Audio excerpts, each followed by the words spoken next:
विजु जनता दल तरफ जो माने वरिष्ठ नेता बोली आपण माने भावुचंती से माने बीजेडी पक्षरु विभिन्न प्रकार आशाणीन मंतव्य देले राजू बाबू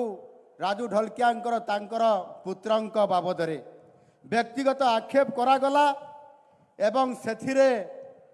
चरित्र संहार करिया पई पछैले नाही एथिरे राजू बाबू ढलकियांकर रक्त नाही बोली कहिले एभली एक दुखद समय रे विजु जनता दल किभली भावरे ए कथा कहबा पई साहस करले मु बुझी पारु नाही। मु भाबुतली हुए तो विजु जनता दल नेता माने एथिरे राजनैतिक प्रतिद्वंदी समान हेई पारंती हमर आउ शालीनता पाई निश्चित भावरे समान केही कहिबे नाही किंतु नवीन बाबू तो जणे एभली एक सरल व्यक्तित्व बोली आमे जानिथिलु हुए तो राजनीति प्रतिद्वंदी भितरे से ये भितरे पशिबे नहीं एवं तांकर शालीनता भी आज जनाशुना अच्छी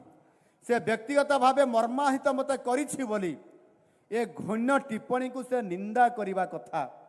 किंतु से निंदा करले कि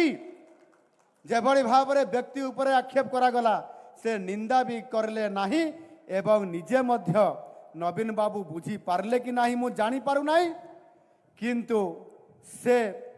जेभली भावरे एथिरे जय ढलकिया उपरे जो टिप्पणी देले नेता माने ताहा दुर्भाग्यजनक कथा ये नुआपड़ा बासी तार ये निर्वाचन रे उचित जवाब देबे।